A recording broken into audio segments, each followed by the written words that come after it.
This issue of Burkina Faso and Captain Ibrahim Traoré has suddenly become one of the biggest political issues in the world, trending regularly on social media. My own interview with our dear friend and guest Nico House on this very subject, literally on this exact subject, is one of our biggest, most viewed clips in all the history of the mother of all talk shows. It's in the millions. Millions of people have watched it. Millions have watched what Nico House said and what I said about Captain Traoré.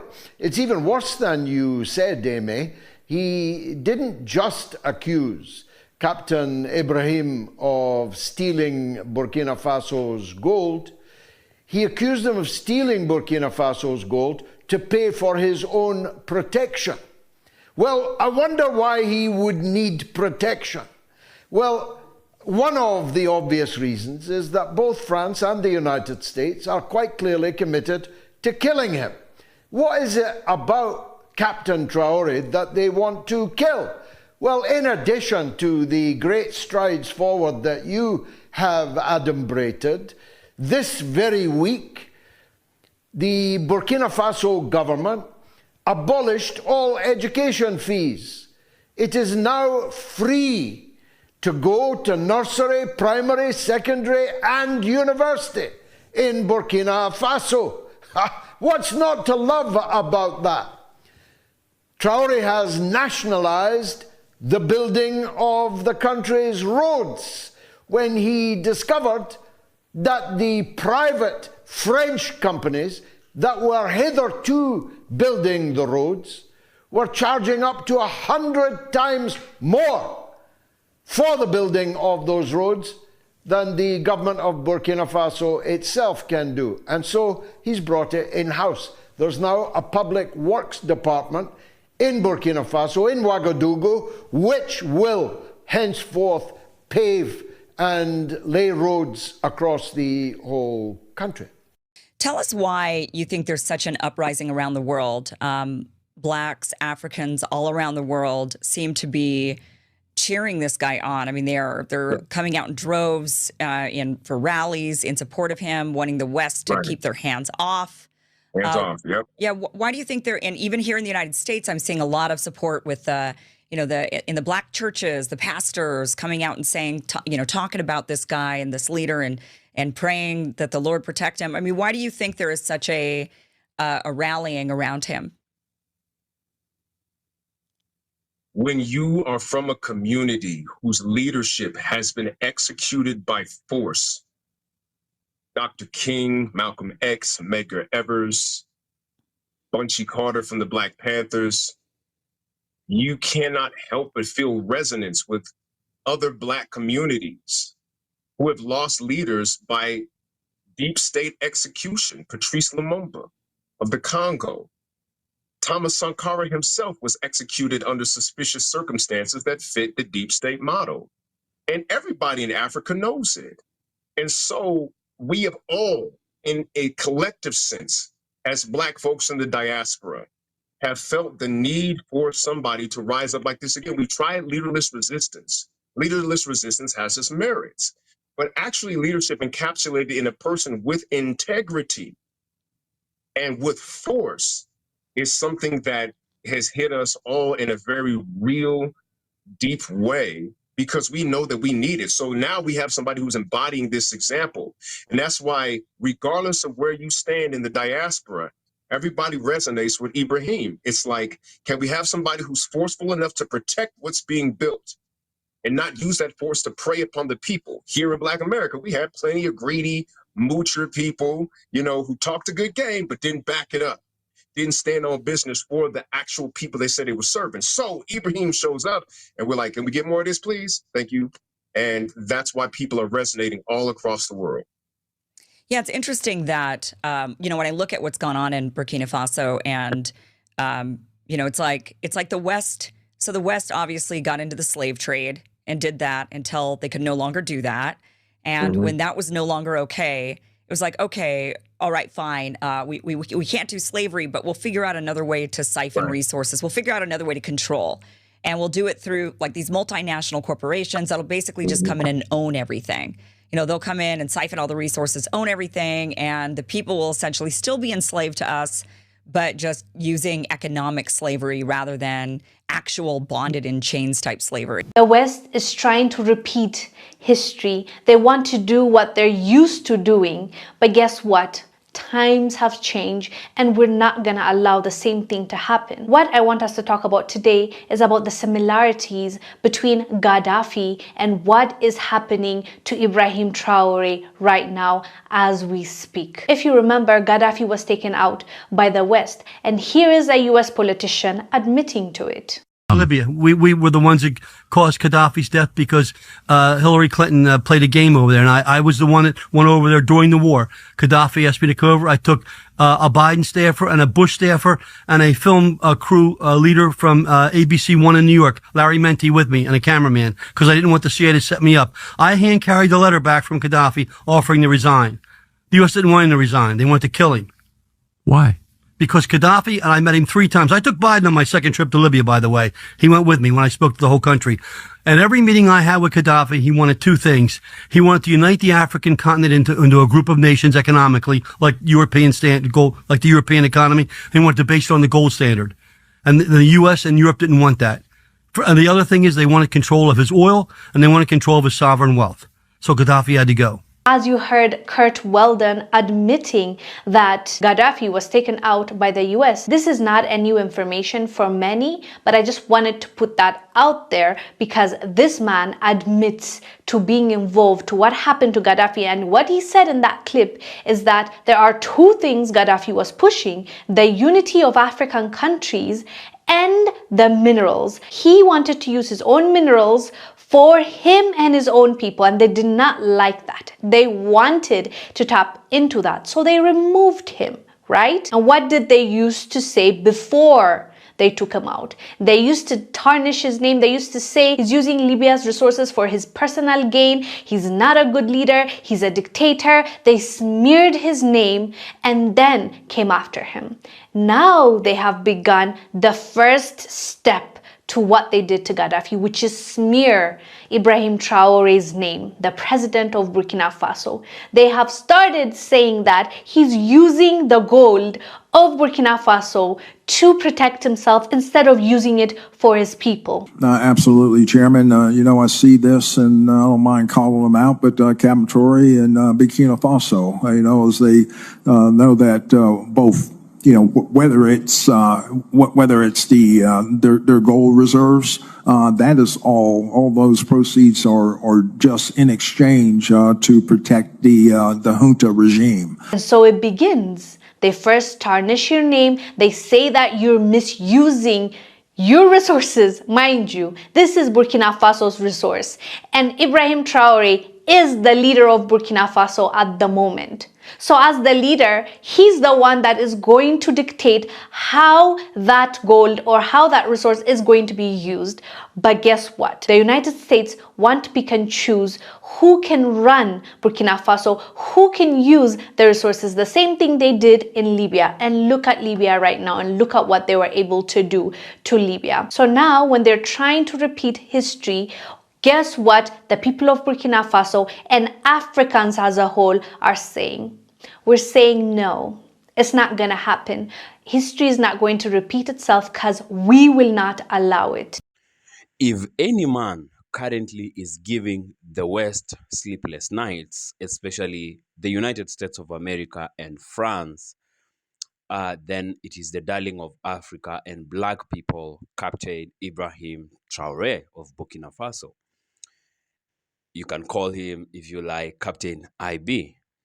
And in the recent weeks, or in the very recent past, we have seen the West, especially the United States and France, being visibly agitated by Captain IB. And this should be a concern for us as Africans and as all black people across the entire world. Because I always say one thing: we will never be respected as black people, regardless of where we are.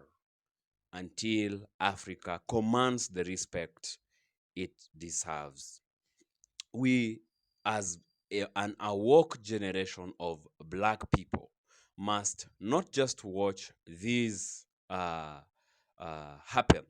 We must now stand firm together in support, in solidarity for Captain Ivy, because he is probably one amongst the very few of our only hope for what we really believe in as black people. He must not just be one other, tragic statistic like all the legends of this soil of Black people before him, like Thomas Sankara of Burkina Faso, Patrice Lumumba, Muammar Gaddafi, Martin Luther, amongst so many that were eliminated in such a style that they are attempting on him. Minister Louis Farrakhan, the head of the Nation of Islam, has this message for Captain Ivy and for all of us as Black people. Let's listen in and let's learn something. See you at the end of this. That there is no king, no ruler, no prophet who enjoys 100% the love of his people. That has never happened in these 6,000 years, and it certainly is not so in America, and it was not so in Libya. I never lived in Libya, so I don't know Libya like the Libyans know Libya. But I know something of the good of Muammar Gaddafi that made me to love him as a brother and to feel a great sense of loss at his assassination. Before I say to the public some of the things that Brother Gaddafi did that can be proved at no limit of time, I'd like to read to the public Brother Gaddafi's last will and testament that came out sometime yesterday. As you know, Brother Muammar Gaddafi was offered asylum in other countries. He refused to leave Libya. And as you know, he said he would be martyred in Libya. This is where he lived, this is where he would fight, and this is where he would die. So I'd like to read this will, and I want you to listen carefully to his words. He said, "This is my will. I, Muammar bin Mudabir bin Muhammad bin Abdussalam bin Humaid bin Abu Manya bin Humaid bin Nail al-Fusi Gaddafi, do swear that there is no God but Allah, and that Muhammad is his messenger, peace be upon him. I pledge that I will die as a Muslim." This was written on the 17th of October. He said, "Should I be killed, I would like to be buried according to Muslim rituals in the clothes I was wearing at the time of my death, but with my body unwashed in the cemetery of Sirte next to my family and relatives. I would like that my family, especially the women and children, to be treated well after my death. The Libyan people should protect its identity, achievements, history, and the honorable image of its ancestors and heroes. The Libyan people should not relinquish the sacrifices of the free and best people. I call on my supporters to continue the resistance and fight any foreign aggressor against Libya today, tomorrow, and always. Let the free people of the world know that I could have sold out our cause in return for a secure and stable personal life.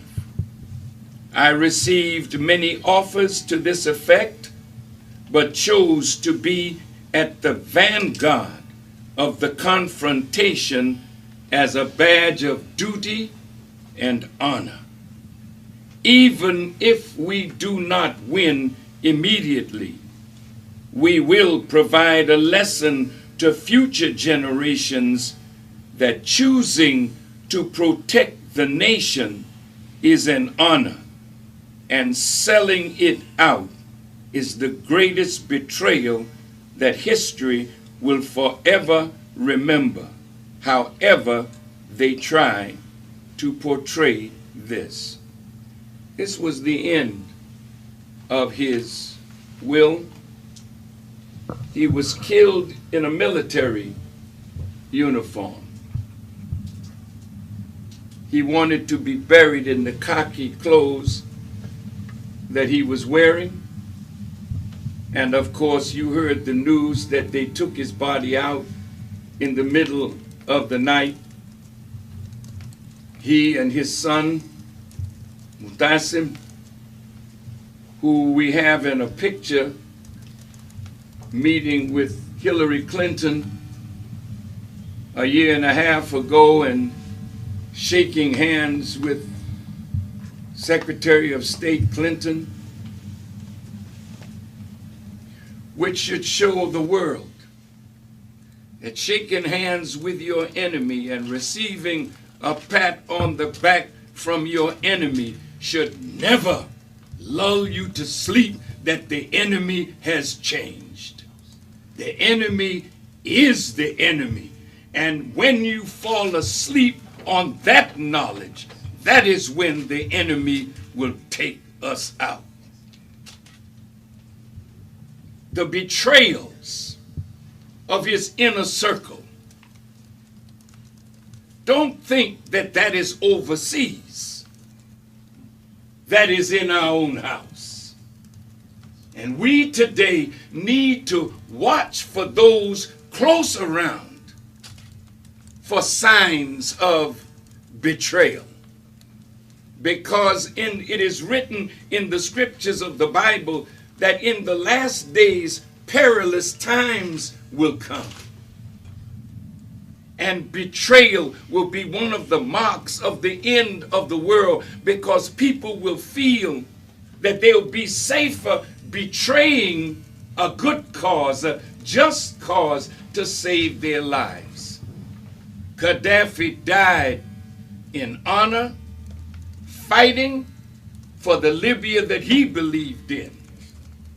They would never have won if NATO was not bombing day in and day out. Brother Ali Baghdadi, that is a writer and a great Arab writer, said they bombed Libya back to the Stone Age. We were in Libya. We saw Libya being built from the ground up. We witnessed what this man did for the Libyan people. And for NATO to have bombed it like this, watch for Halliburton, watch for Bechtel, watch for the vultures of London, England, and France, and others trying to rebuild the infrastructure that they purposely destroyed, which is against international law. You went for humanitarian purposes, yet 50,000 Libyans lie dead because the West wanted access to the wealth of Libya. Now let me tell you what this man did. Did he kill people? Well, hell, did our president kill people? Talk back to me. Yes. You have made your president an assassin. That the only value that he has now is that he was responsible for the death of Osama bin Laden. He was captured without a weapon. He should have been brought to America, put on trial for the American people to see this man. But he was executed, so you will never know the real truth. Then Alaki, an American citizen who is against America's policies, a drone took him out and then came back later and killed his son. Now Muammar Gaddafi and his sons lie dead. Saddam Hussein and his sons lie dead. Well, what about your sons? They're dying in Iraq on the basis of a lie.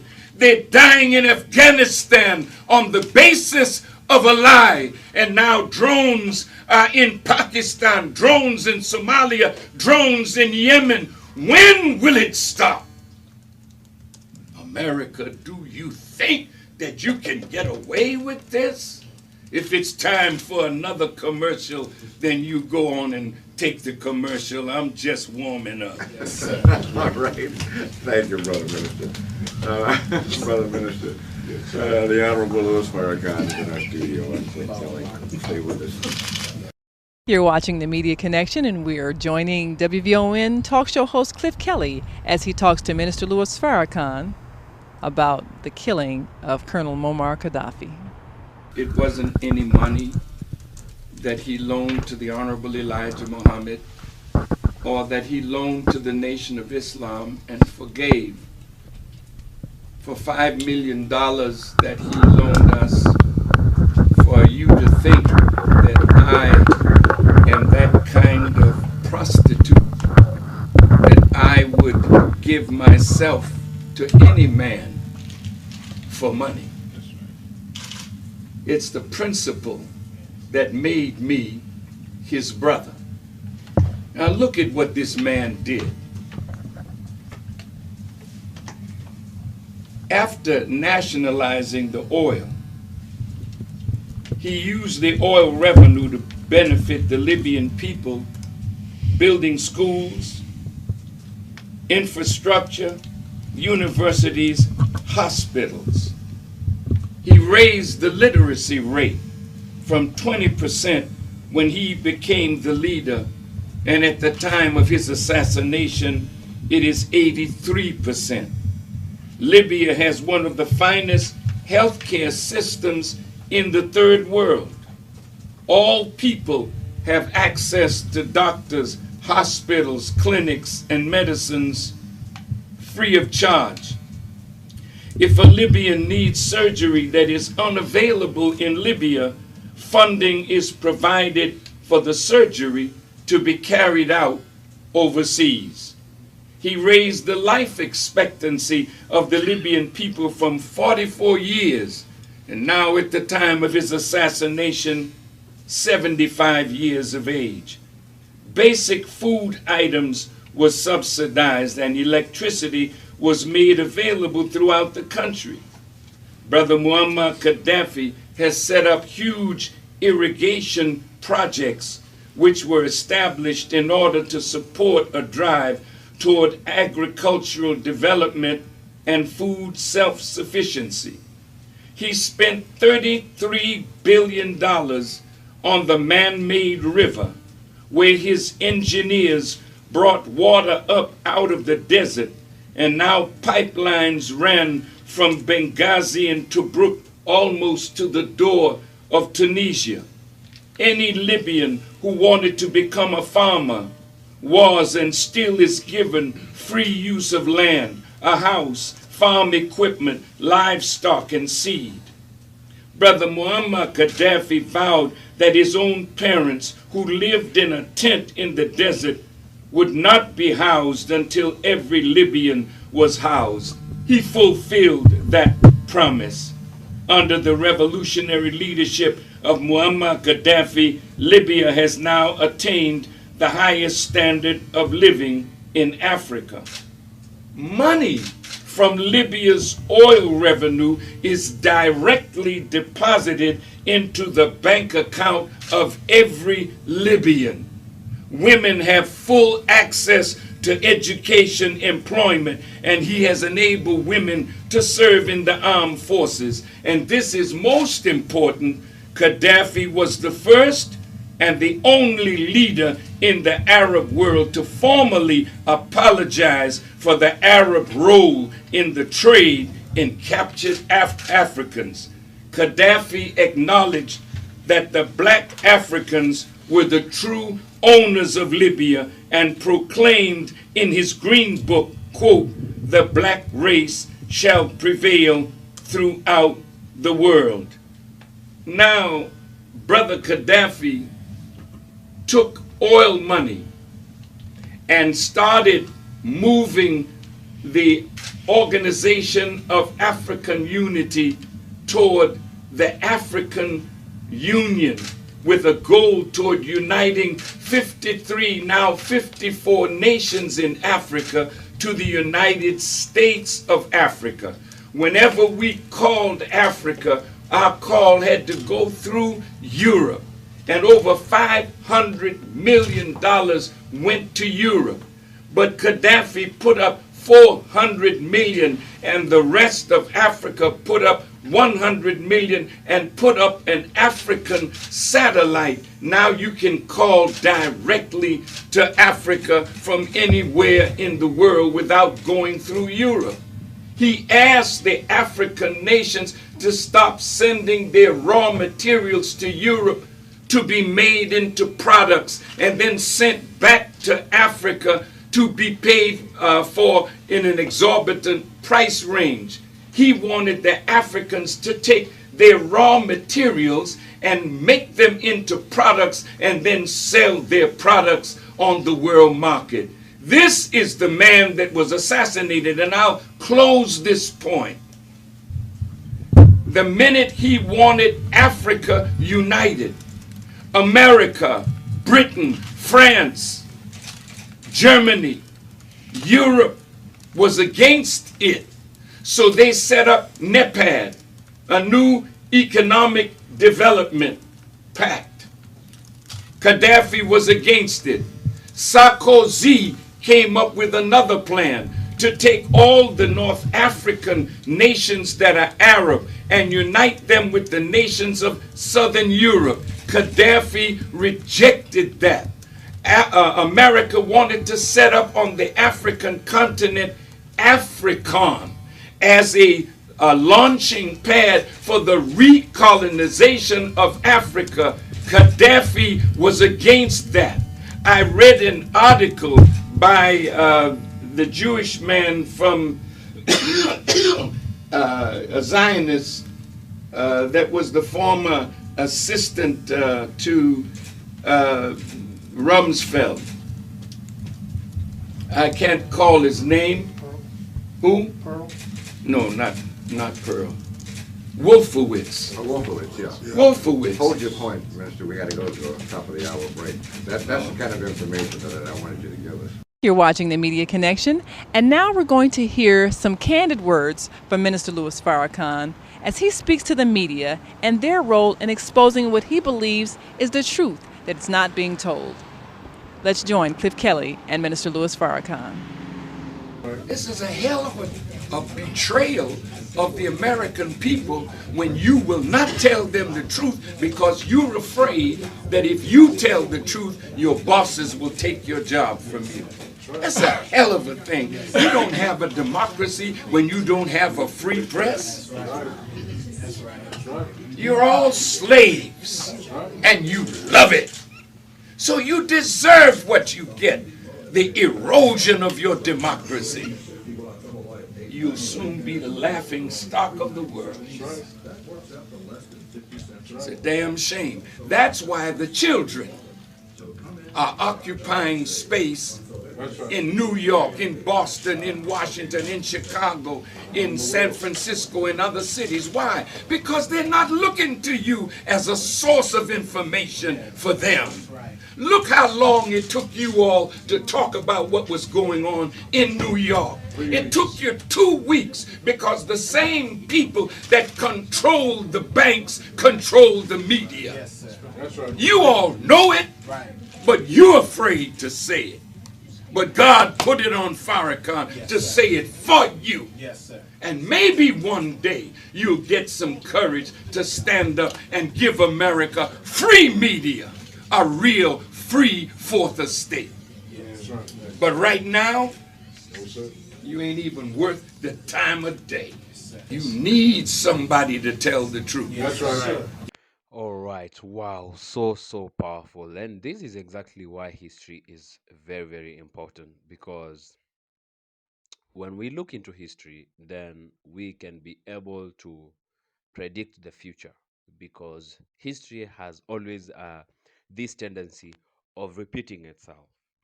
And this is history trying to repeat itself. And this is what we as black people and an awoke young generation of African and black people in general are saying no to these propaganda narratives that have been used historically um, to discriminate, to disenfranchise, and to oppress black people across the globe.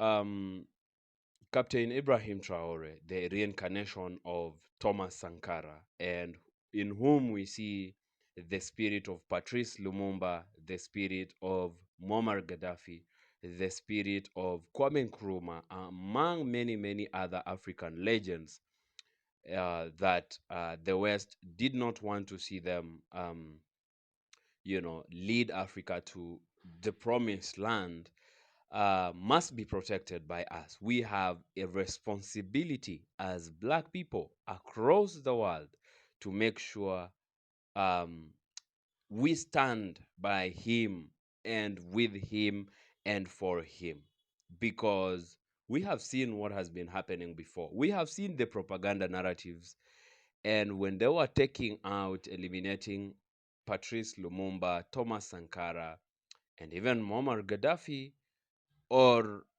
Martin Luther, we probably bought their stories, their false narratives to why they should be, or we were not born, too young to even understand.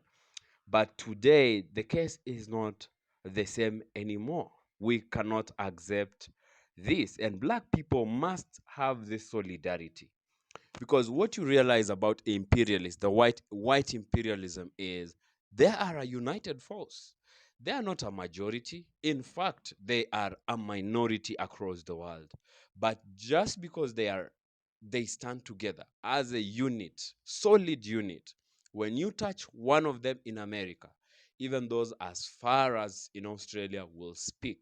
If you touch one white man in Africa, those in America, in Europe, and anywhere else will speak. And the problem with our division as black people is we're always fighting over minor, insignificant, petty issues. But now it's time for us to unite and, take course, a unity of purpose. And a few things we must really do as black people to protect few God sent people like Captain Ibrahim Traoré. One of them, we must raise awareness and spread accurate information. Very important. And when I talk about raising awareness and spreading of accurate information, this is what I mean. We have to compact, to fight misinformation and disinformation, as they will always try to pass a certain myth, propaganda narrative to smear the name of, for example, a leader who is for a just cause, before they really set all of us against one of our own. Again, we have to use platforms like this, social media, and all other platforms available for us to share news from, Africa and African journalists, media outlets who report truthfully about Burkina Faso, about Captain Ibrahim Traoré, about Africa, about African Americans, about Afro-Europeans, or any Black people across the world. Another thing when it comes to awareness and information, and we have to educate each other. We have to educate ourselves to tell each other about what they have done to us, what they have done to our leaders before, and what they are planning to do. We have to spread this gospel as fast like a wildfire. Another thing we have to do is support, Pan-African and anti-imperialist movements. So we have to join and support organizations that work for the unity of not Africa, but all Black people, the independence of Black people, and the resistance of slavery, the resistance of neocolonialism, fight and push back racism and such narratives. We have to promote the vision of a united Africa, a united Black people. And we have to celebrate and uplift leaders who are, like Captain Ibrahim Traoré, who believe in our unity, who believe in, standing up against imperialism and, demanding for our true sovereignty as Africa and Black people. Another thing we must do is we have to pressure governments and international bodies, demand an end to sovereign interferences.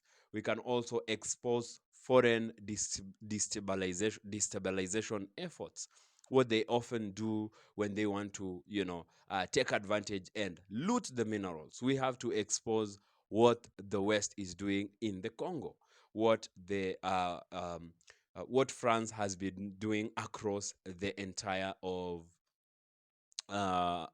West Africa.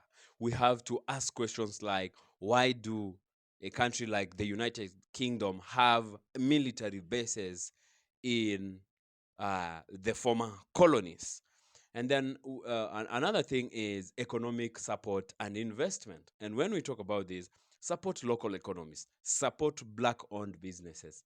Where possible, buy African-made products, buy Black-made products, supply each other with all that we need, because we as Black people, the continent of Africa in itself is rich enough to supply all of us with exactly that we need to pronounce ourselves as an autonomous, self-sufficient, independent people. Resist exploitation. Push back against companies and policies that extract resources from Africa and without benefiting the people of Africa. And when I talk about Africa, I mean Black people. These will involve the Caribbeans, African Americans, Black people in Mexico, in Brazil, in North and South America, in Europe, and across the world. Then we have spiritual and cultural solidarity. For many in the African diaspora, cultural or spiritual practices can also be a source of strength. We need to use art, to use music, to use literature and tradition to keep morale and identity and collective vision strong and unified. And lastly, be prepared to fight for a long time, or be prepared for a long-term struggle, because it's not going to be, an easy task. Protecting a leader like Traoré is not just about him as an individual. It is about defending a movement towards African self-determination, or independence, full independence and sovereignty of all Black people. That will obviously require sustained energy, coordination, and a lot of sacrifice for that matter. When we listen to what Minister Louis Farrakhan had to say on what really happened to Muammar Gaddafi, and then we can tell so much similarities on the path that the West is taking on Captain IB currently. If we're not careful, then he will just become a part of that sad, terrible statistics of those other before him. Please do share what you think about this video in the comments. Like and share this video as well. And if you haven't subscribed to this channel, please go ahead and hit that subscribe button to be part of this community. So until next time, I will be happy to see you in the next video. Peace out.